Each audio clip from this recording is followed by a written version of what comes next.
Tyrann, I apologize for starting off with a question about the offense, but what's it like for you? What's it like for you just kind of, being on the sideline and watching the offense?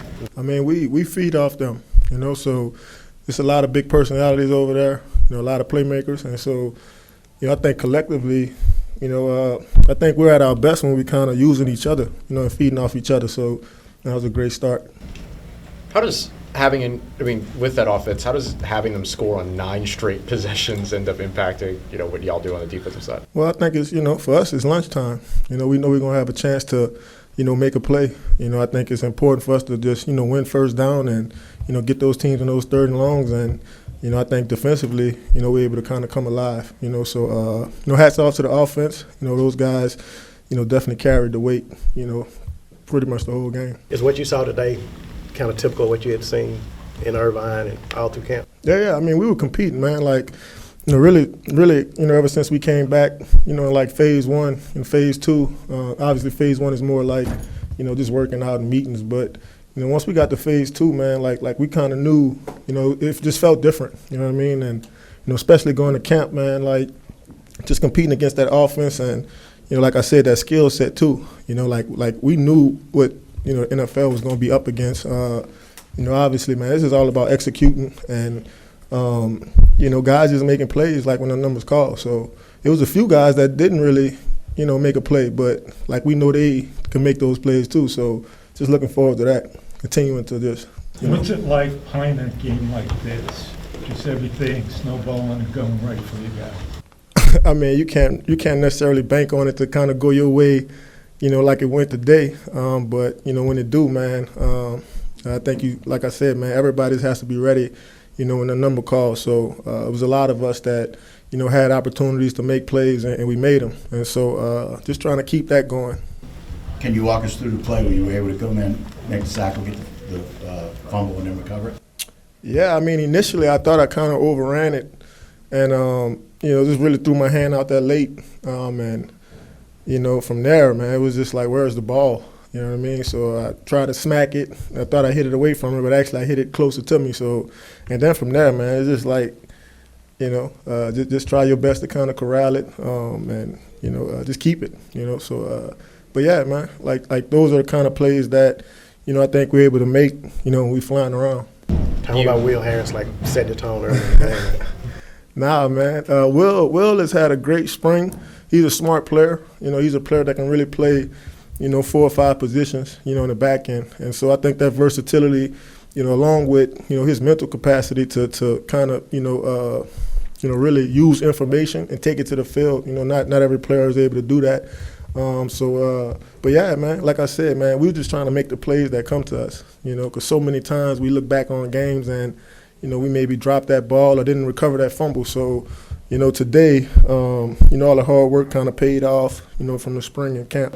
Can you talk about the growth that you've seen from Taylor, first Saints defensive back in history to have 3 sacks in a single game? Yeah, man, like Taylor's taking this thing to another level. He's really not saying that he wasn't serious about it, his first couple of years, but you could see the growth. He's kind of stepping into that leadership role, and he's one of those players defensively, like he's a weapon, for us. And, he's not just a great cover guy. Like he can blitz too, he can tackle. So, like I said, man, we get those teams on those third and longs, and, now we can kind of weaponize the guys that we have on defense. And, just glad he didn't miss those, you know what I mean? Because those are like the hardest sacks, when you come through untouched. So just glad he got him on the ground. And Bryce is shifty too, you know what I mean? So just glad he got him down. What makes those the hardest ones? Because I think oftentimes we think untouched, it's easy. What makes those hardest?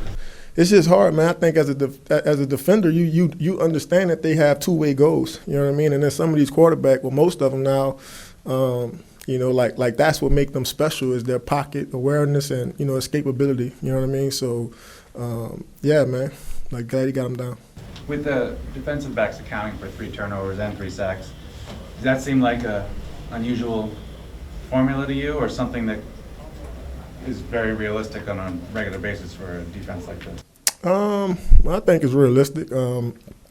We got guys that can cover on the outside. I think we have guys that play safety that's, opportunistic. Along with the scheme, like I think, obviously it's, it won't happen every week, but you know, when we feeling it, man, we executing at a high level. Like, you know, we think that can happen, you know, every time we go out there. Schematics-wise, you guys walked a lot of safeties down near that 5 tech.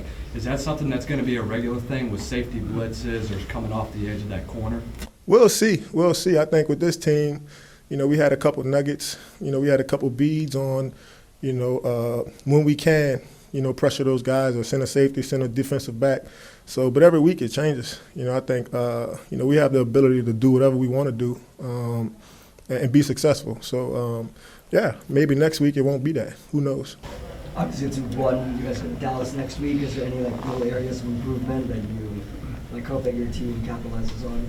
Yeah. I mean, for us, man, it's just one game. You know, one game won't, you know, define, you know, our season. And so, you know, obviously it's one of those wins that, you know, you have to enjoy it just because the magnitude of it, and, you know, us coming back home, playing in front of our fans. You know, I think it was a big deal for us to, you know, have that kind of performance. But, you know, I don't think that performance has anything to do with what happened next week. You know, we just got to come back to work, keep our head down, and, you know, just stay humble. Since you came to New Orleans, you've defined yourself, especially as a leader, especially going into this year with guys being hurt and such. How have you translated that from on the field to back in the locker room as well? Well, I just try to be who I am, you know, each and every day. You know, I love playing football. I love coming to work. You know, I love working with others. You know what I mean? And so, you know, for me, man, like I think that's important for me. I'm in a young defensive back room. You know, a lot of those guys don't have half the experience I have. And so, you know, it's just me kind of using that experience to kind of keep everybody, you know, just pushing forward. You know what I mean? And so, you know, that's a role that I, you know, and a responsibility that I take, you know, seriously. And so, but yeah, appreciate it.